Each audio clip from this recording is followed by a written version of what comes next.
we were discussing the topic of the frequency stability. Okay, right? And we have discussed the factors affecting the frequency stability of oscillator. Okay, we have already discussed this very simple theoretical points. Okay, right? Then the variation of frequency with temperature, okay, is given by the factor denoted as S. Okay, so what here S represents is, okay, in this expression, S represents variation of frequency with temperature. Okay, right? S represents the variation of frequency with temperature, means S is a function of frequency and temperature. Okay. See, usually what we do in electronics is we assign variables. Okay, right? In order to measure, for example, we want the frequency to be stable, isn't it?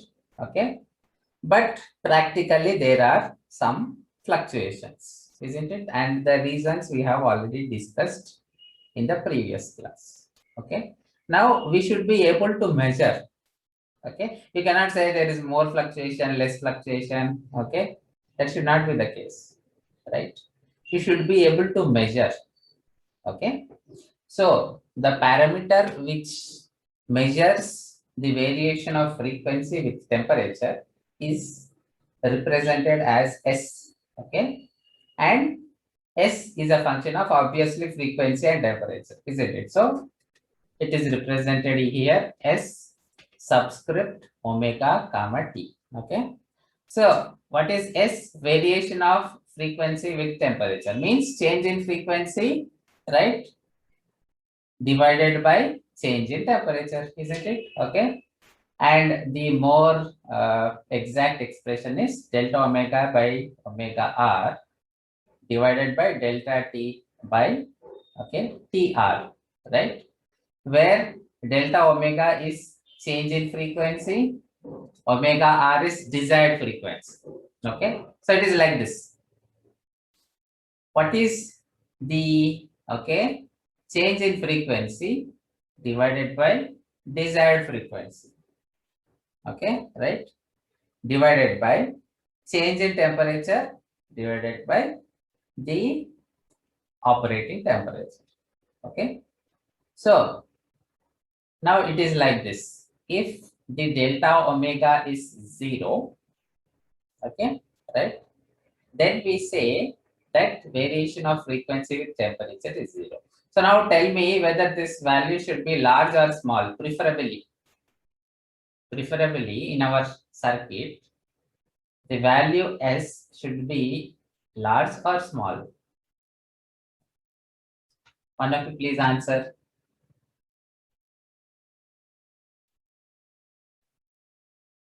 S is variation of frequency with temperature. Okay, right? So do we want the frequency to change with temperature, or do we want a constant frequency for our oscillator? Constant. Very good, correct answer. So if we want constant frequency, means S value, should it be large or should it be small? Small. Yes. Okay. So preferably we want S value to be as small as possible. Ideal case, S value should be 0. Okay. So that is the reason it is measured in parts per million. Okay. Parts per million. In 1 million, how many parts? Okay. Because usually it is a very small quantity. Okay. So this is variation of frequency with temperature denoted by S. Okay, there is one more parameter called frequency stability. Okay, frequency stability. Don't get confused between these two terms. Variation of frequency with temperature. Okay, S omega comma t. Right.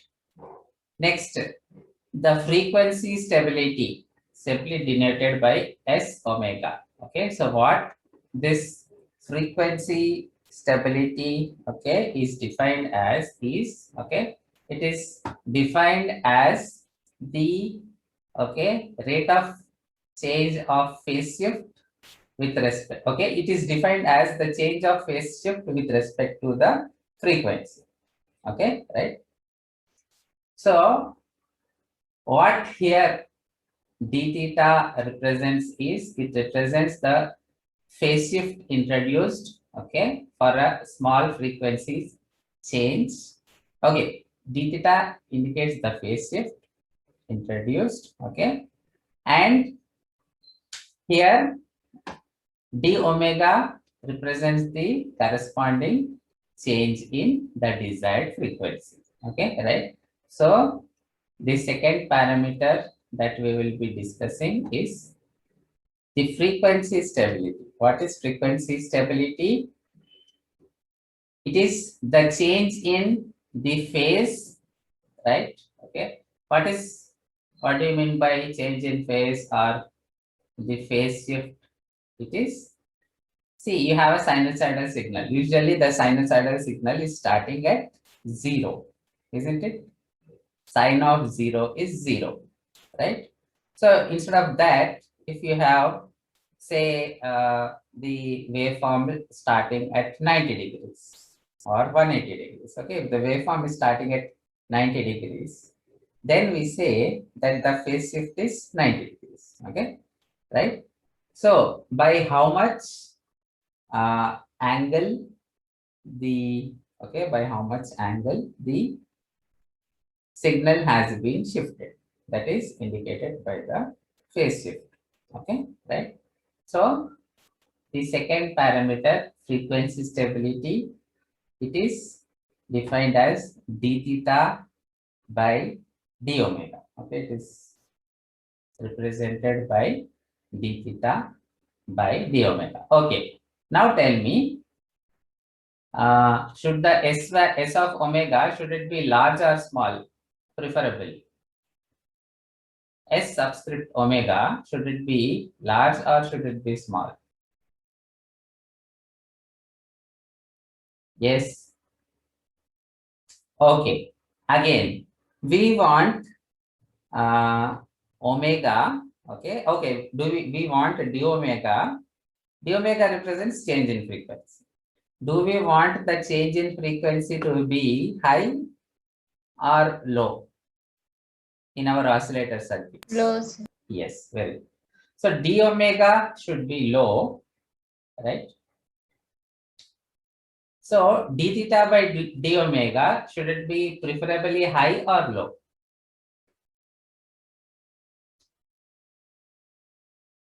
Yes. You said d omega means change in omega. Okay, right? Should be very less. And it is in the denominator. So tell me S. So what is differentiation? Delta theta by delta omega tends to 0. Anyway, right? So if delta omega is small, okay, obviously compared to delta theta, okay, right? So d theta by d omega, should it be preferably large or small? Just consider, now ignore for some time, ignore the theta, just consider in terms of omega. Large. Yes, okay, it should be large, right? So in simple words, we want a constant frequency, right? We want a constant frequency, right? So the d omega in the denominator should be small. Denominator should be small means the entire value should be large. Okay.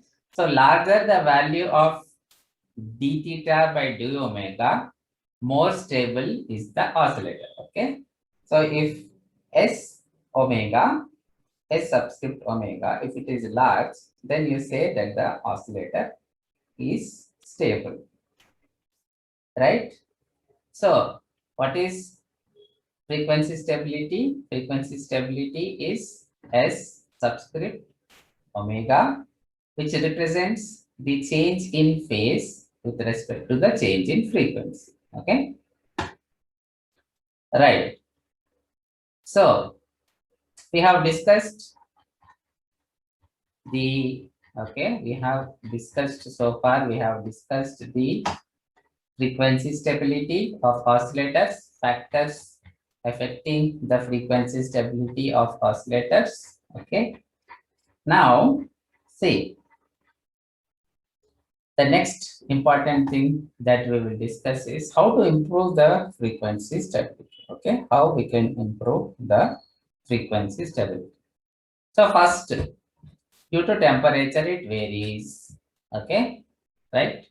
With temperature, so in the previous classes we have seen due to temperature variation, the capacitor and inductor values change, the transistor parameters change. Okay, right? So because of these, the what happens? The frequency changes, right? So with respect to temperature, the frequency changes means if we maintain constant temperature, okay, then we can improve the frequency stability, isn't it? So this is, if you are a designer, if you are working in any company, this is how, okay, you will see the approach. You will first find the problems. Okay, because of this is the problem. Now I will eliminate. How to eliminate? Simple. Okay, simple logic. Okay, with temperature, the frequency is changing, right? But we want constant frequency. Okay, timing is very, very important in circuits, right? Okay, like for example, you are having your, let it be ATM machines, okay? Let it be analog or digital, right? Your laptops, mobile phones. Timing is very, very important. If there is a mismatch in timing, say what happens if you are opening your mobile phone? The entire, okay, each and every pixel is displayed simultaneously, isn't it? The entire image, for example, you are opening Amazon, okay, right? On your screen, right? On your screen, the entire display comes at a time, okay? It is not that some part of the screen is glowing at one time, another part is glowing at another time. If there is a timing mismatch, okay, if there is a timing mismatch, the signal doesn't come properly. For example, in some TVs, okay, right? What happens? You will have some picture, okay? The picture is not clear, okay, right? It is disturbed. So, what is the reason? There is a timing problem. That is, the signal that is coming to each and, for example, if you take LED TVs, okay, the LEDs, they glow in perfect timing, so that a proper image is, okay, observed on your screen. Now a continuous display of images one after the other will give you video. Okay, so timing is very important, right?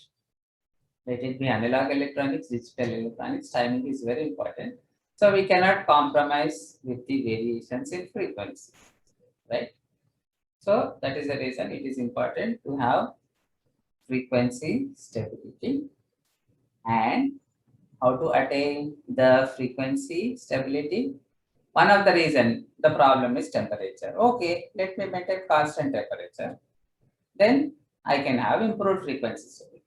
Then another, Zener diodes. This is the point which one of your classmates has answered in their previous class. How to maintain constant voltage? Okay, how to maintain constant voltage? We can use Zener diodes. Okay, this point we have discussed in the previous class, and that will help in improving the frequency stability. Next, loading effect. See, when we change the load, okay, the load resistance changes. When the load resistance changes, okay, the timing of the circuit is affected, right? Time constant R into C. R is changing, so the time constant. is changing. Okay, so that will in turn affect the frequency, right? Frequency and time are related. F is equal to 1 by 2. Okay, frequency is 1 by time. So what happens due to the variations in the load? Okay, for example, you are using loudspeaker 4 ohm. No, you have changed it to 16 ohm. Okay, you have used a different loudspeaker, 16 ohm, right? So what happens? The load is changing. So when the load changes, okay, when this load changes, the frequency also changes. So how to solve this? You can use, okay, stage, okay, right? That is, you cannot directly connect the load. Okay, you cannot directly connect the load. You can connect it via a circuit which has high input impedance and low output impedance. Okay, so what happens here from the amplifier output point of view? Okay, you have high input impedance, right? High input impedance. Then at the output, see, simple. You are considering a circuit. You are considering a circuit which has high input impedance and low output impedance. Okay, so what we are now connecting the oscillator circuit, right? We are connecting to the end having high input impedance. Means from oscillator point of view, there is high input impedance, okay, as the load, right? But at the other end of the circuit, we have low output impedance and then that one connected to the load resistance. So now what happens is, although the load resistance varies, still the amplifier will see high input impedance. For example, okay, right? We have seen the amplifier in first unit. We have seen the analysis of amplifier. Okay, whatever is the, say, if you have cascade of amplifiers, the input impedance of one stage acts as the load impedance of the previous stage. Okay, right? So it doesn't matter what you are connecting at the other end. Say only the previous stage by stage. When you connect stage by stage, okay, what happens? Irrespective of whatever the variations at the last stage, that doesn't affect the load impedances of the first stage. Okay, right? So using that idea, just put one more stage. Simple. Okay, it is like this. At the output of oscillator, don't connect load directly. Put one more stage. Okay, put one more stage so that the variation of the load after connecting one more stage is not directly affecting the oscillator. Okay, right? And we are using a circuit which has high input impedance and low output impedance. This one we have discussed for voltage amplification. If you don't want losses, you should have high input impedance and low output impedance. Okay, why high input impedance and low output impedance? To avoid losses. This we have discussed when we discussed the feedback amplifiers under that voltage amplifier. For a voltage amplifier, input impedance should be high, output impedance should be low. Okay, right? So here we need not, whether you connect amplifier or not, that is okay, secondary. But you should connect a circuit which has high input impedance and low output impedance at the output of oscillator. Okay, right? The same thing is valid if it is amplifier also. If you have this loading problem, right? So what you can do, you can connect an you need not connect the load directly. In between the load and your amplifier, you can connect a circuit which has high input impedance and low output impedance. So what happens? Even though the load is varied, right? That directly does not affect the output of the amplifier. Okay, clear? Any doubts? Is it clear? Students, is it clear? Simple theoretical points. Yes, sir. Okay, right. So in the third unit, we have discussed different, okay, oscillator circuits, and we have also discussed the amplitude and frequency stability of oscillators. Okay, so with that, we complete unit 3, and next we will start unit 4. Okay.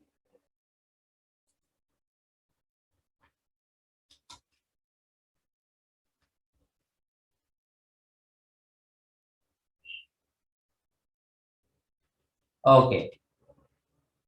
So unit 4 deals with large signal amplifiers. Okay, right?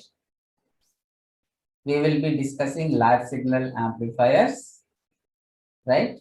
So when we say large signal, what do you mean by large signal and small signal, first of all? Okay, right. Let us discuss first in simple words. If the output of the amplifier is small, okay, then it is what amplifier? Small signal amplifier or large signal amplifier? Easy question. Yes, students.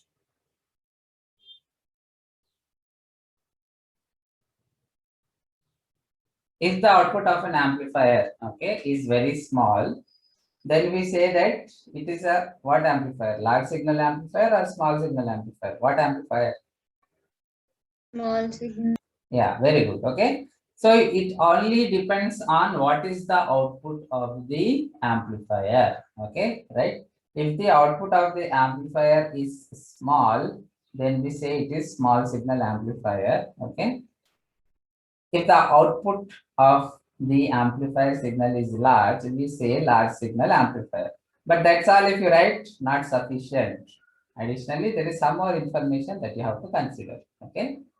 So, let me take one curve. Okay. Right. In that curve, if we take a small portion, can I approximate it to be straight line? Any curve, it could be curve, it could be circle, a small portion. Yes, sir. This is the basic idea behind differentiation. Okay, all of you students listen carefully. The basic idea behind the differentiation is, okay, any curve, it could be circle, it could be, okay, parabola, hyperbola, any curve.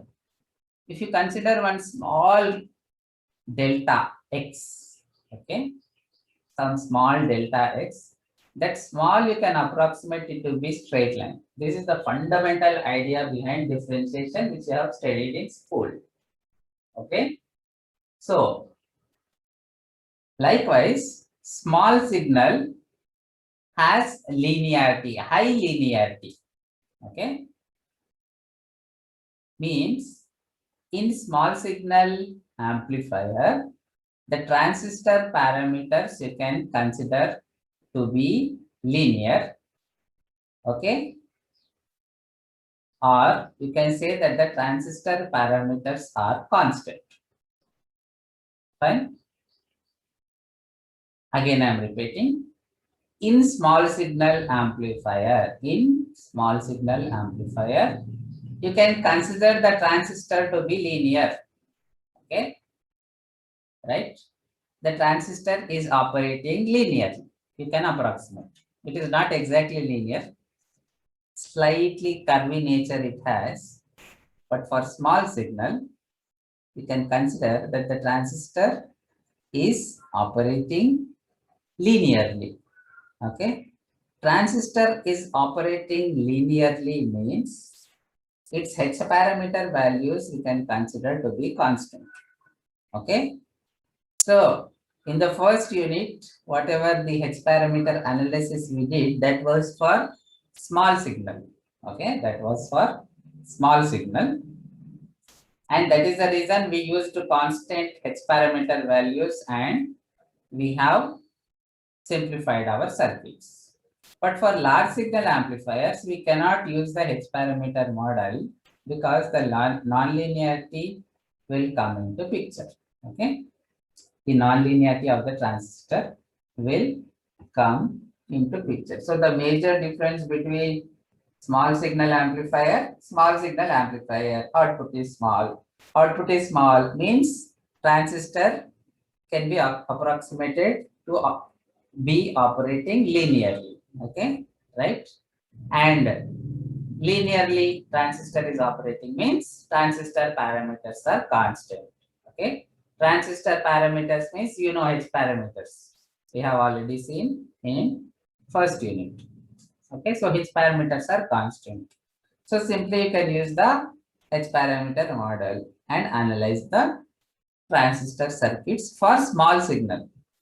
But large signal, now let us discuss the problems with large signal. The output of the signal is large. Okay, large signal means you can no longer consider the transistor to be operating linearly.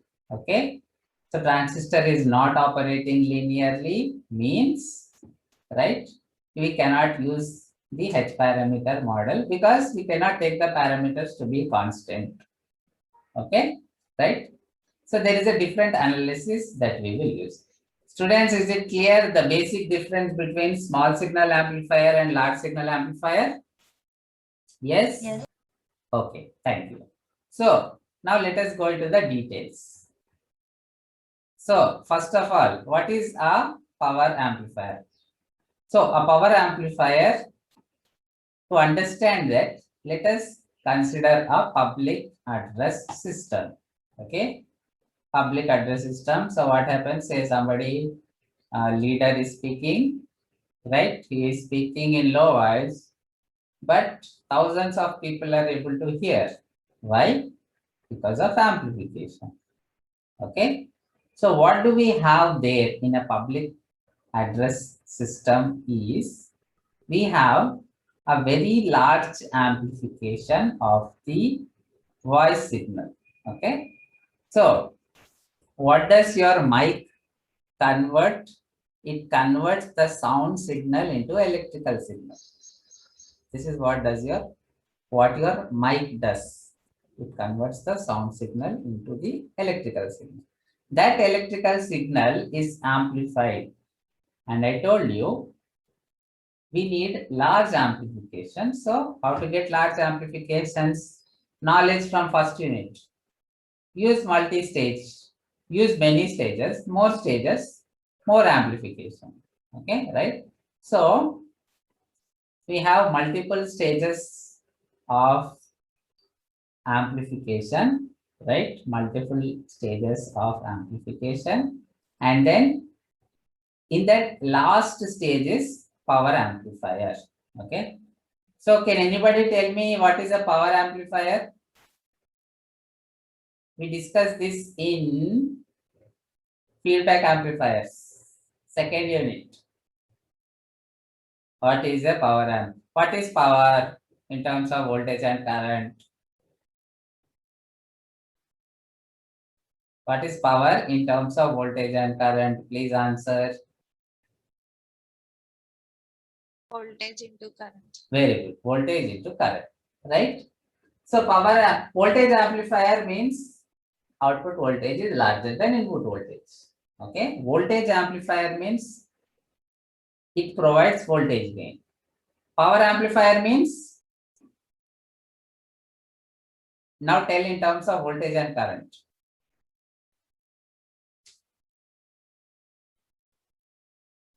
What is power amplifier?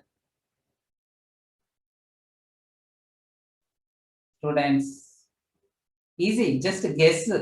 Guess, I am sure you will guess correctly. Power is voltage into current. Okay. So power amplifier means what amplifications it should have? Should it provide only voltage amplification? Should it provide only current amplification, or it should provide both voltage amplification and current amplification? Yes? Very Both good. would. That's it. Okay. Very easy, isn't it? So logically you remember everything, you will not forget. Okay. Voltage amplifier, output voltage is larger than input voltage. Okay. You have a circuit, you measure output voltage. If the output voltage is much larger than input voltage, then it is voltage amplifier. Okay. Then, if you have a circuit where you measure both output voltage, output current, okay, input voltage, input current. If the output voltage, okay, and output current both are much greater than input voltage and input current, respectively, okay, or in other words, if an amplifier provides both voltage gain and current gain, then it is called power amplifier. Okay, simple. So why do we need at the last stage power amplifier? Because after amplifying, what we are connecting to loudspeaker, isn't it? In a public address system, after amplifying the voice signal, we are connecting it to a loudspeaker. Okay, now the loudspeaker draws current. Okay, usually speakers have very low resistance in the order of few ohms. Okay, so they draw a lot of current. Now, if you have, if you have a power amplifier, right? So obviously it will increase the strength of the signal, and also it will, it will supply large current, isn't it? So that is the reason last stage, usually we connect a power amplifier, okay? Then features of power amplifier. So far we have discussed. The amplitude of the power amplifier is large, okay, in the order of few volts. Next, another feature of power amplifier. The output of the power amplifier has large current and voltage swings. Okay, in simple words, right? We have large voltage, large current at the output of the power amplifier. Then another point that we discussed, the H parameter analysis is applicable to small signal amplifiers and hence cannot be used for the analysis of power amplifiers. Okay. In the beginning of the unit, I told you H parameters analysis applicable for only small signal. Okay. Right. Why? Small signal transistor, small. Okay. The output signal swing itself is small. In that small signal swing, okay, so it is like this. For example, today's and yesterday's temperature, okay, almost close to each other, right? But if you consider the entire year, you know the temperature, summer it is very hot, winter it is very cold, okay. Now the range increases, right? The error becomes intolerable. We cannot tolerate that error. The error is large. Okay. So that is the reason anything which are very close to each other in a continuous curve. Again, if there are discontinuities, that is a different story. Okay. This is the basic idea behind your differentiation. So based on that, small signal transistor parameters constant. Okay, because transistor is operating in linearly, so we can use H parameter analysis. Large signal or here, okay, large signal amplifiers also called as power amplifiers. Okay, large signal amplifiers we cannot consider the H parameter analysis because transistor parameters no longer constant because transistor not operating linearly. Okay, I have told this several times. I hope it is registered in your brains and hearts. Next, Another important consideration for power amplifiers is it should have low output impedance. Okay, right? Why low output impedance? Because it should be able to supply large current. Okay, large current and large voltage. If the output impedance of the amplifier itself, okay, if the output impedance of the amplifier itself is large, the internal losses will be large. To avoid the internal losses, okay, the power amplifiers must have low output impedance, right? And the circuits that provide such impedance are common emitter and common collector circuits. Okay, this analysis we have done in first unit, common emitter and common collector. Try to correlate those values and see if it is suitable for power amplifier. Okay, then next we have power amplifier developed in AC power, okay, in the order of few watts. So actually what happens is the transistor gets heated, okay, right? And we use special transistors called power, okay, transistors for the case of the power amplifiers. Small signal amplifier, simply transistor. Power amplifier, we use power transistors because, right, we are handling